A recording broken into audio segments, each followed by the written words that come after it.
Diferentes conceptos. Derechos humanos. Son los derechos que poseen las personas por su propia condición de género humano.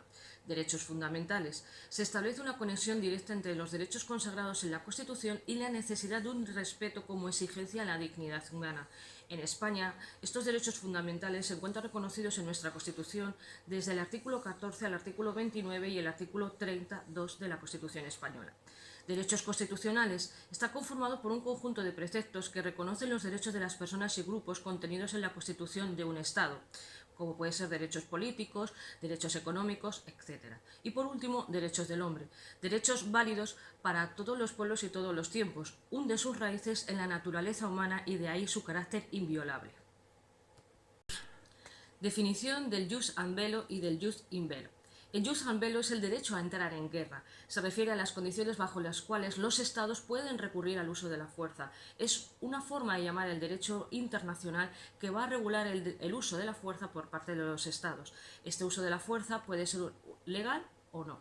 El jus in bello es el derecho en guerra. Alude a las normas que rigen el conflicto en caso de conflicto armado. Ambos derechos se relacionan con el conflicto armado. El derecho internacional humanitario, es decir, el jus in bello. Vamos a ver principios, regulación y ámbito de aplicación. Los principios. Hay que distinguir que en todo momento no se puede atacar a la población civil ni a los bienes de carácter civil. Están prohibidos los ataques incluso indiscriminados. El principio de proporcionalidad prohíbe que los ataques militares, cuando se prevean incidentalmente causar heridos o muertes civiles o daños a bienes civiles, es decir, se considera que es excesiva la ventaja militar concreta y directa. Y por último, el principio de precaución. Las operaciones militares realizadas con un cuidado constante de preservar a la población civil y a esos bienes civiles. Es decir, las precauciones activas. Hay que verificar que en todo momento los objetivos sean militares y anular o suspender los objetivos que puedan ser de carácter civil, y las precauciones pasivas, que se derivan de proteger todo lo posible a las personas civiles y sus bienes civiles. Los tres principios son complementarios y deben de respetarse en cualquier momento para que ese ataque pueda ser lícito. Eso sí, no impide que la guerra exista, al menos algunos bienes civiles y algunas personas civiles que puedan sufrir, que puedan estar afectadas, pero sí al menos limita el sufrimiento y la destrucción. En cuanto a la regulación se encuentra en el Convenio de Ginebra de 1949 y sus protocolos adicionales. Son 4 convenios, como van a ver ustedes. El primer convenio se protege durante la guerra a los heridos y a los enfermos de las Fuerzas Armadas en campaña. El segundo convenio protege durante la guerra a los heridos, a los enfermos, y aquí ya aparece a los náufragos de las Fuerzas Armadas. Igualmente, en el tercer convenio se aplica a los prisioneros de guerra de 1949, y el cuarto convenio ya se protege a las personas civiles incluso en los territorios ocupados. Tengan ustedes en cuenta que este cuarto convenio es de 1949 y surge como consecuencia de los desvanes que hubo después de la Segunda Guerra Mundial. En 1977 se aprueban además 2 protocolos adicionales a los 4 convenios que hemos visto anteriormente de Ginebra de 1949. El primer protocolo refuerza la protección que se confiere a las víctimas en los conflictos internacionales. El segundo protocolo refuerza la protección de las víctimas en los conflictos no internacionales y fija la forma en que se deben de librar las guerras. Pero no se olviden ustedes que hay un tercer protocolo adicional en el 2005 en el que establece un nuevo emblema, como verán ustedes en la presentación. Pero, ¿cuál es el ámbito de aplicación de estos 4 convenios de Ginebra? Pues el artículo 3 nos lo define. Puede ser cualquier conflicto armado, ya sea internacional como las guerras civiles, conflictos armados internos, etc. Y establece que se debe de tratar con humanidad a todas las personas que no participen en el conflicto. Prohíbe específicamente los atentados contra la vida, las mutilaciones, las torturas, los rehenes, etc. Establece cómo se debe de recoger y asistir a los heridos y a los enfermos.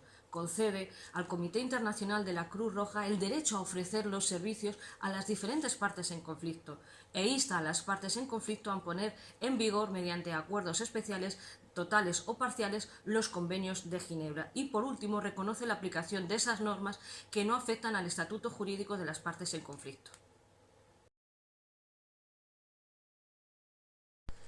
continuación vamos a ver el derecho de entrar en guerra, es decir, los principios, la regulación y su ámbito de aplicación. En esta presentación van a ver ustedes que existe la prohibición del uso de la fuerza, la intervención armada y la libre determinación, la injerencia humana, el sistema de seguridad colectiva y la legítima defensa. La anterior presentación la van a ustedes a entender a continuación con los principios que la deben de interpretar. El primer principio es el de la igualdad soberana entre los miembros. El segundo, la actuación de los miembros es siempre de buena fe para cumplir las distintas obligaciones. El arreglo de las controversias debe de ser o intentar ser por medios pacíficos. La prohibición de la amenaza y el uso de la fuerza contra otros estados y la intervención en los asuntos internos, salvo en excepciones de legítima defensa. Y por último, los miembros también deben apoyar a la ONU en su actuación contra algún estado y alguna organización puede actuar sobre los países no miembros para garantizar precisamente la paz que a continuación veremos. El jus in bello, ¿cuáles son esos principios? Pues se encuentran reconocidos en la Carta de Naciones Unidas. Si ustedes se cogen la Carta de Naciones Unidas, en ese artículo 1 verán que mantener la paz, la seguridad internacional, estableciendo medidas colectivas eficaces para prevenir y eliminar las amenazas a la paz, suprimir actos de agresión u otros quebrantamientos de la paz, lograr medios pacíficos y conformidad con los principios de la justicia y el derecho internacional. En su artículo 2, lo más importante viene reflejado en su apartado 4. ¿Por qué? Porque establece que los miembros de la organización en sus relaciones internacionales se abstendrán de recurrir a la amenaza o al uso de la fuerza contra la integridad territorial, la independencia política de cualquier Estado o cualquier otra forma incompatible con los propósitos de la Carta de Naciones Unidas. Pero esto sí, esta prohibición, como verán ustedes, no es absoluta. ¿Cuáles son esas excepciones al uso de la fuerza? Pues vienen reconocidas en el artículo 51 de la Carta de Naciones Unidas, en virtud del cual se reconoce el derecho a la legítima defensa en caso de sufrir un ataque armado. Y los actos por esa legítima defensa que pueden ser autorizados por el Consejo de Seguridad en base a esos 5 miembros que son permanentes y que van a tener incluso ese derecho de veto. El uso de la fuerza se basa en 3 puntos: la graduación, utilización y la amenaza de la fuerza. La graduación, los ataques más graves es el ataque armado. El menos grave son los incidentes fronterizos. Utilización puede ser directa o indirecta. La directa, según la resolución 3314 de la 39 Asamblea General de Naciones Unidas, dice que el uso de la fuerza por otro Estado puede ser la invasión, bloqueo, bombardeo, etc. Y la indirecta es el envío por un Estado o en su nombre de bandas armadas, grupos irregulares o mercenarios. Pero en cualquier caso, la última, la amenaza de la fuerza, se encuentra prohibida. Se prohíbe igualmente la mera tenencia de armas de destrucción masiva, salvo si un Estado se compromete y ha suscrito el Tratado de No Proliferación Nuclear. En cualquier caso, la Corte Internacional de Justicia señala que el empleo de tales armas va contra el derecho humanitario. Pero eso sí, esta Carta de Naciones Unidas tiene lagunas legales, y esas lagunas se han visto con las acciones terroristas del 11S y del 11M. Igualmente, tenemos que señalar que se han producido abusos de ciertas nociones. Así es lo que ocurrió por motivos humanitarios en Kosovo en 1999, la legítima defensa de un ataque terrorista en Afganistán en el 2001 o la amenaza derivada de la tenencia de armas de destrucción masiva en el caso de Saddam Hussein en Irak en el año 2003.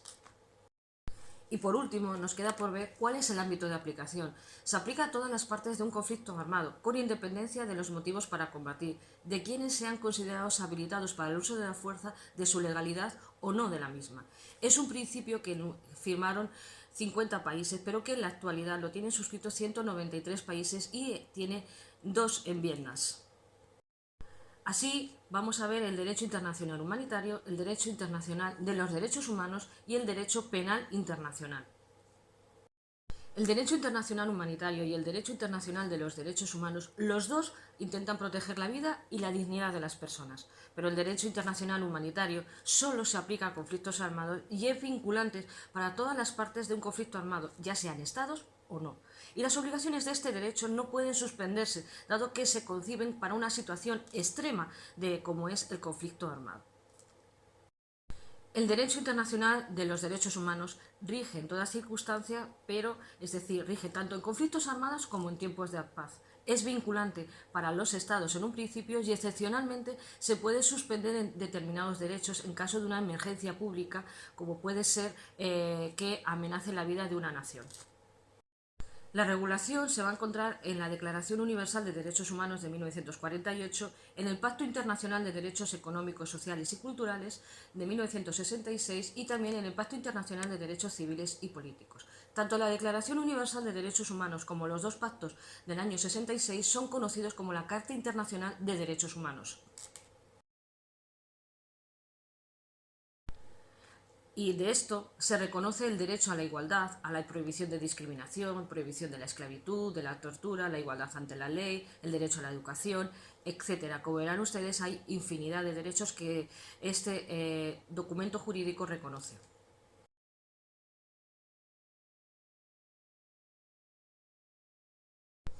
Y por último, el derecho penal internacional. Es una rama del derecho internacional público que sanciona la comisión de crímenes más graves para la comunidad internacional.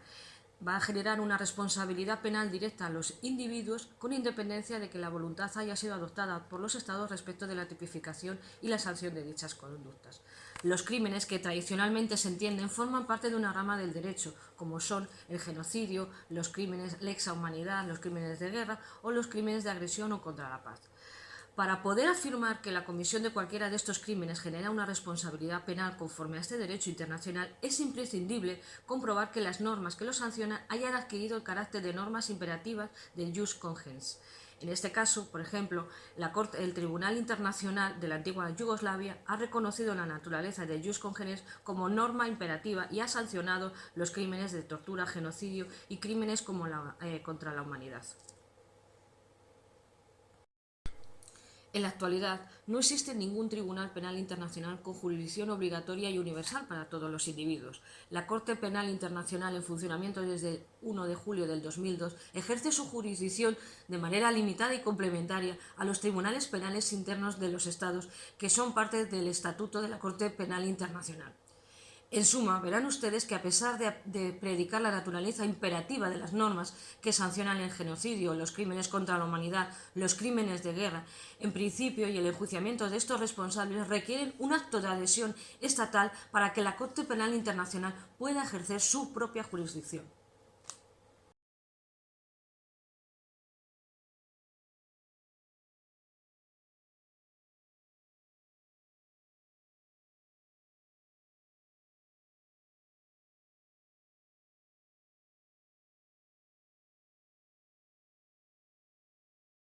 La Corte Internacional de Justicia se encuentra en La Haya y es el encargado de resolver las disputas internacionales y formular opiniones para consultas. Este Tribunal Internacional se constituyó en 1945 por medio de la adopción del Estatuto de la Corte Internacional de Justicia, que es parte de la Carta de Naciones Unidas. Se constituye como un principal órgano de justicia de la ONU, es decir, esta Corte Internacional no va a poder juzgar individuos, solamente va a poder juzgar estados. Es la sucesora de la Corte Permanente de Justicia Internacional que se establecía de acuerdo con el Pacto de la Sociedad de Naciones. Todos los miembros de Naciones Unidas forman parte de esta Corte Internacional y deben de intentar cumplir sus decisiones. Pero tenemos que poner algunos ejemplos. Por ejemplo, la Corte resolvió en el 2018 que Chile no tenía obligación de negociar con Bolivia para tener un acuerdo de salida al mar. O, por ejemplo, emitió un dictamen consultivo que concluyó que la declaración de independencia de Kosovo en el 2008 no violó el derecho internacional.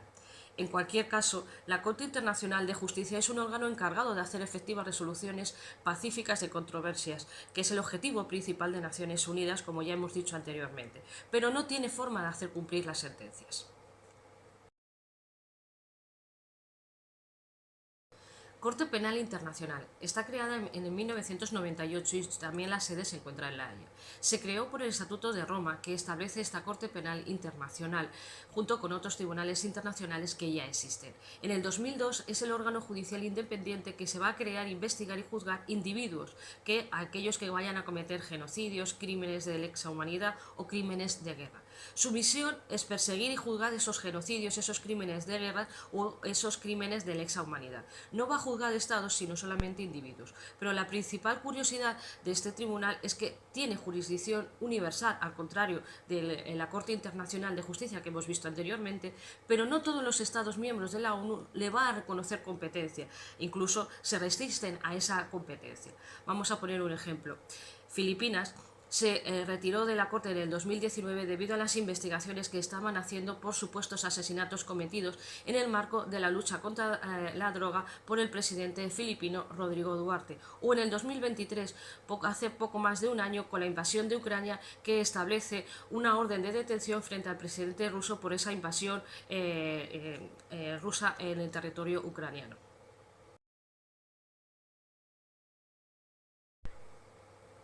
Existen otros tribunales penales internacionales. Por ejemplo, el Tribunal Penal Internacional para Ruanda fue establecido por el Consejo de Seguridad de la ONU para enjuiciar a los responsables del genocidio de Ruanda de 1994.